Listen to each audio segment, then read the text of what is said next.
Morning friends, welcome to my channel babies blog fun and मस्ती। कैसे हैं आप सभी? आई होप आप सब बहुत ही बढ़िया होंगे। हम भी एकदम मज़े में हैं। आज मेरी आंख में बहुत 95% आराम है।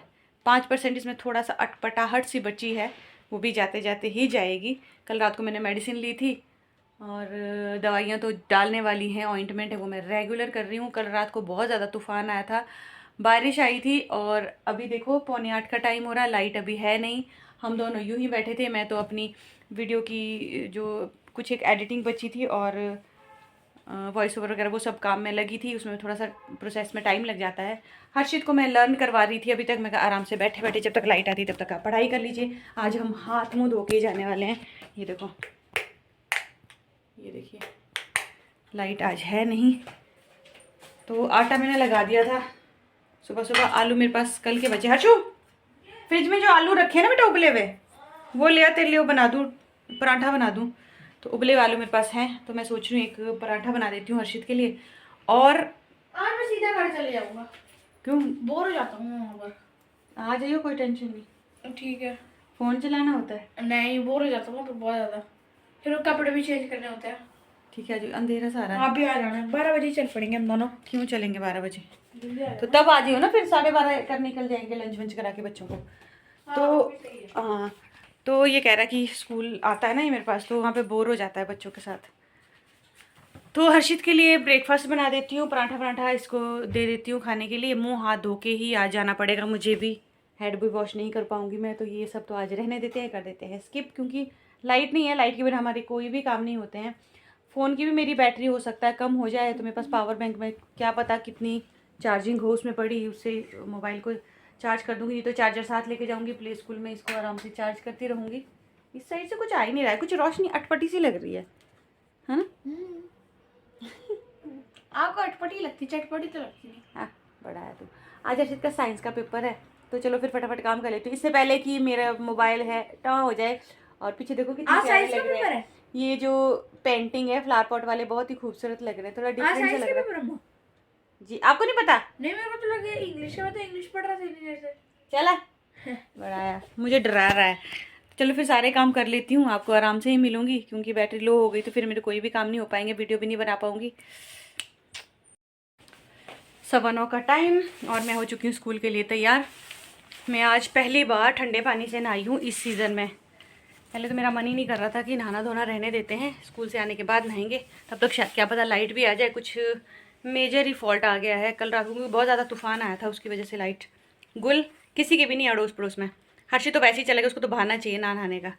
तो मैं तो ठंडे पानी से नहाई। पहले तो पीठ पे पानी डालते हो ना, थोड़ा सा लगता है, लेकिन उसके बाद मज़ा आता है। तो ये मैंने पराठा और साथ में ले लिया है सॉस। तो मैं निकल पड़ी थी स्कूल के लिए, और मैं ना आइस ड्रॉप आज ले जाना भूल गई थी, तो साथ में ले जाती हूँ, क्योंकि स्कूल में भी डाल दूँगी एक दो बार।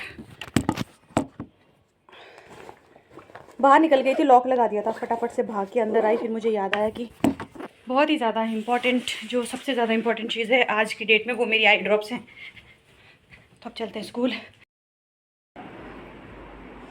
इससे ना एकदम पानी निकलता है, जैसी दवाई डालती हूँ ना पानी पानी हो जाता है, साफ हो जाती है ना नीचे को। हाँ, बट ऐसा है कि काफ़ी हद तक रिलीफ है मुझे अब। चलो, होना लग रहा है ना चाहिए आपको भी? इतनी मेडिसिन होने के बाद। पर आज स्वेलिंग नहीं है इसमें, स्वेलिंग कम है।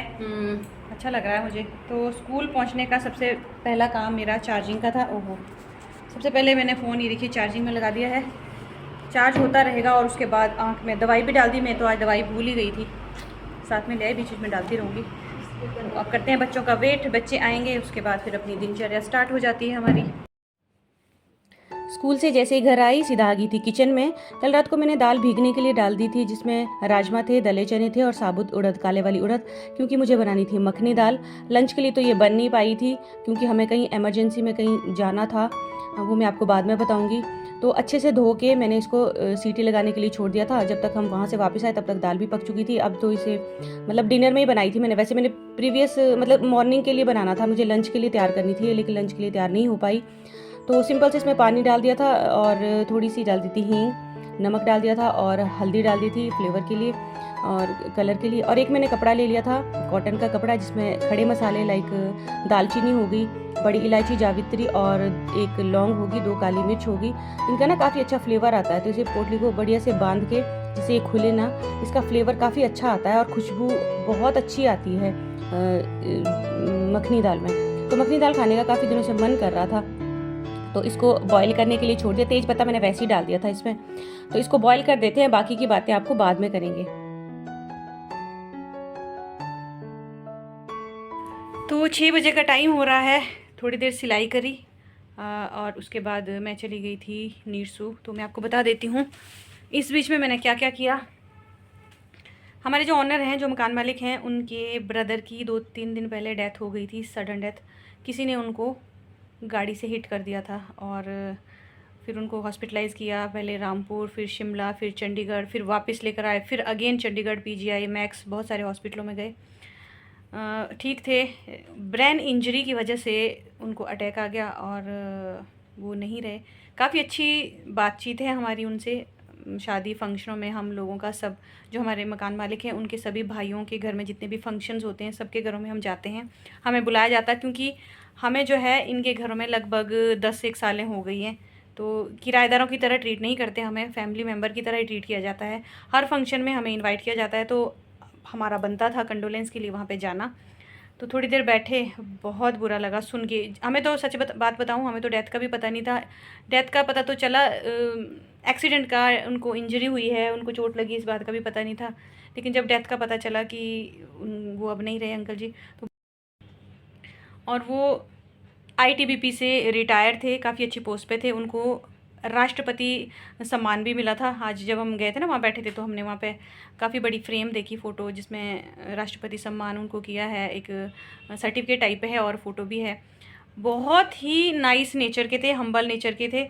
और क्योंकि बातचीत हमारी भी थी उनके साथ, और एक्टिव थे बहुत ज़्यादा। आर्मी वाले होते हैं, एसएसबी, आईटीबीपी वाले जो होते हैं ना, इस टाइप के जो सोल्जर्स जो होते हैं, पुलिस वाले होते हैं, ये बहुत एक्टिव होते हैं। इनको स्टार्टिंग से ही ऐसी ट्रेनिंग मिलती है कि ये फिट होते हैं। योगा करते थे वो, स्कूल अपने पोतों को लाने छोड़ने आते थे गाड़ी से, खुद से ड्राइव करते थे। उस दिन पता नहीं कैसे वो धोखा खा गए, गाड़ी तो ड्राइव नहीं कर रहे थे, घर आ रहे थे लंच करने के लिए, अपने बाग बगीचों को देखे, तो कोई गाड़ी वाले ने उनको हिट किया। हम जब एक्सीडेंट न्यूज़ सुनते हैं तो हमें एक ही बात माइंड में रहती है कि अब गाड़ी हम संभल के चलाएं। लेकिन जब कोई गाड़ी वाला सामने से आपको अच्छा भला चलते हुए रोड पे हिट कर जाए, तो फिर ऐसे में हम कुछ नहीं कर सकते, क्योंकि ज़िंदगी तो हमें भी जीनी पड़ेगी, निकलना भी पड़ेगा घर से, पैदल भी चलना पड़ेगा, रोड पे भी चलना पड़ेगा, क्रॉस भी करना पड़ेगा, और सम टाइम हमें गाड़ी ड्राइव भी करना पड़ेगा, क्योंकि गाड़ियाँ तो सबके पास ही हैं। तो ऐसे हालत में भाई क्या किया जाए, कुछ समझ में नहीं आता। संभलना, सामने वाले पे भरोसा तो कर ही नहीं सकते, खुद पे ही भरोसा कर सकते हैं। मतलब बड़ी अटपटा सा लगा मुझे वहाँ जाके, जब मैंने उनकी सारी बातें सुनी। इससे भी एक और बात बता दूँ मज़े वाली, कि उनकी जो माताजी है ना, वो अभी थोड़े दिन पहले ही 100 ईयर्स की हुई है, मतलब 100 साल उम्र है दादी की, जिनके बेटे की डेथ हुई है। तो दादी की मेमोरी लैप्स हो चुकी है ऑलमोस्ट। जब तो उनको याद आती है कि मेरे बेटे के साथ कुछ हुआ है, तब वो रोने लग जाती है, बार बार उनका नाम लेती है। बीच में वो बेचारी भूल जाती है कि क्यों इतने सारे लोग आए हैं, क्या हो रहा है, क्या नहीं हो रहा है। मतलब सुन के ही, उस माहौल को देख के ना, बड़ा दिल में दर्द सा हुआ। तो आज 3-4 दिन हो चुके हैं, तो हमें लगा क्यों ना थोड़ी देर जाके वहाँ बैठा जाए, थोड़ी देर हालचाल जाना जाए, अंकल से भी मिले, आंटी से भी मिले, दादी से भी मिले, सब लोगों से मिले। और जो उनके बेटे हैं, मतलब जो अंकल जिनकी डेथ हुई है, उनके जो बेटे हैं वो डीएवी में टीचर हैं, हर्षित के सर हैं वो मैथमेटिक्स के। काफ़ी दिनों से हर्षित कह भी रहा था कि हमारे जो मैथ के सर हैं ना, वो आ भी नहीं रहे हैं स्कूल। हमें उस टाइम पता भी नहीं था कि क्या हुआ होगा, क्योंकि अपनी मस्ती में रहते, अपने घरों में बिजी रहते, इतना टाइम भी नहीं होता है, ना किसी ने बताया। लेकिन जिस दिन डेथ का पता चला, उस दिन तो मैं शौक में ही रह गई। मैं बताऊँ ना, मुझे अभी भी आँख बंद करके उनकी तस्वीर नज़र आ रही है। Be safe, be careful, road पे जब भी आप आएँ जाएँ, क्रॉस करें, और बच्चों को खासकर भेजें, क्योंकि आजकल भरोसा किसी का नहीं होता है। क्या पता कोई किस मूड में घर से लड़ाई झगड़ा करके निकला है, या फिर कोई ड्रिंक करके निकला है। और आजकल तो इस रोड पे इतने ज़्यादा राइडर्स, और ट्रैफिक इतना ज़्यादा जाम रहता है। बाइक राइडर्स हैं, साइकिल वाले तो चलो अपने आराम से चलते हैं। इतना मतलब हिमाचल की गाड़ी कम मिलेगी, बाहर की गाड़ियाँ, कोई राजस्थान से हैं, कोई हरियाणा से हैं, दिल्ली से हैं, बहुत दूर दूर से गाड़ियाँ आ रही हैं, क्योंकि गर्मी हो रखी है बहुत ज़्यादा। हिमाचल में सुकून पाने के लिए इधर वादियों में घूमने के लिए आते हैं और यहाँ के लोगों को ठोक के निकल जाते हैं। बताओ, वो तो जिन्होंने तो हिट किया है वो तो चलो लोकल थे, यहीं के ड्रिंक कर रखी थी, अता पता सता कुछ है नहीं, ठोक के निकल गया और बंदा भाग गया था। 8 एंड 10 का केस बन गया था। चलो क्या करें, कुछ नहीं कर सकते भाई। मैं तो ये चाहती हूँ कि सेफ़ रहो। जाने वाला तो चला जाता है, लेकिन पीछे जो फैमिली है ना, उनकी तकलीफ़ देख कर आई हूँ मैं अभी जस्ट, कि किस कदर वो तड़फ रहे हैं अपने उस परिवार के सदस्य के लिए जो चला गया है। तो इसीलिए भाई आराम से रहो, बाकियों को भी जीने दो, खुद भी जियो। तो चलिए फिर कपड़े सुखा देती हूँ, उसके बाद आराम से मिलूँगी आपसे। थोड़ा सा मन अपसेट सा हो गया ये सब देख के। नीरसों से आने के बाद कपड़े धोए, नहाए, फ्रेश हुए, उसके बाद पी चाय। चाय पीने के बाद थोड़ा सा अच्छा सा फील हुआ, क्योंकि जब भी हम ऐसी जगह से आते हैं तो माइंड में वही सब चल रहा होता है, वही सब हम बातें कर रहे थे कि क्या हुआ था, कैसे हुआ था। तो फ्रेश होने के बाद सीधा आ गई थी किचन में दाल बनाने के लिए। दाल जो है काफ़ी अच्छे से पक चुकी थी और इससे जो है ना पोटली निकाल दी है, जो खड़े मसाले की मैंने पोटली डाली थी, जिससे काफ़ी अच्छा फ्लेवर आ रहा था दाल में। तो कढ़ाई लगा दी है, ऑयल डाल दिया है। जीरा गर्म होने के बाद मैंने डाल दिया था बारीक कटा हुआ इसमें प्याज, और साथ में हरी मिर्च भी मैंने बारीक काट करके रखी थी। तो अच्छे से भूनने के बाद इसमें डाल देंगे अदरक और लहसुन का पेस्ट। सभी को अच्छे से मिक्स कर देंगे, अच्छे से ब्राउन होने तक इसको भूनते रहेंगे हम। उसके बाद हम इसमें डाल देंगे टोमेटो प्यूरी।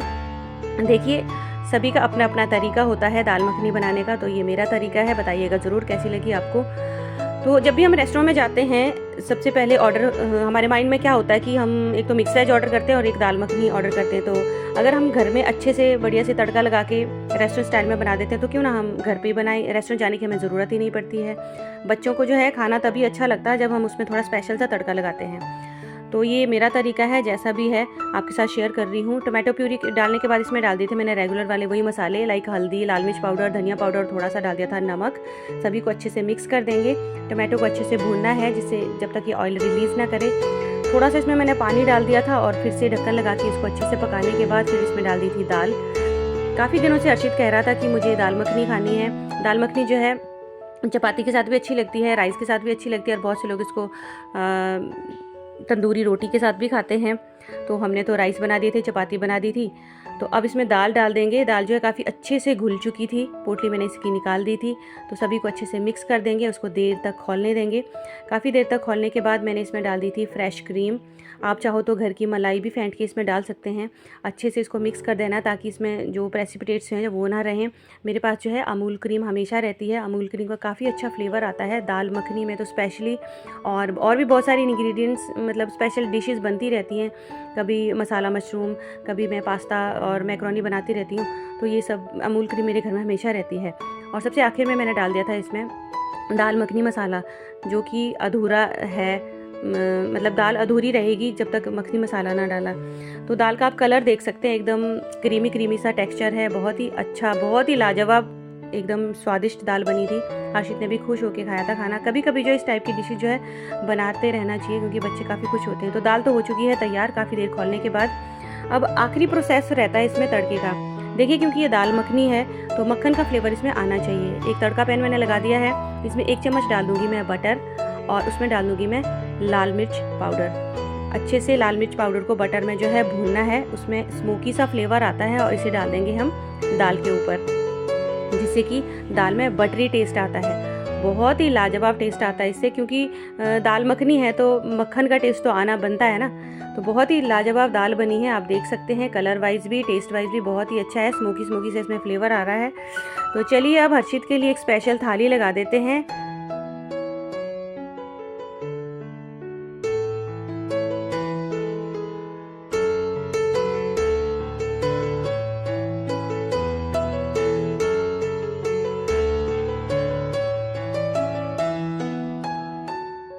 फाइनली दाल मखनी तैयार हो चुकी है और हमने थाली भी लगा दी है। बहुत ही टेस्टी दाल मखनी बनके तैयार हुई है, बहुत ही लाजवाब है। तो हम करेंगे अब डिनर।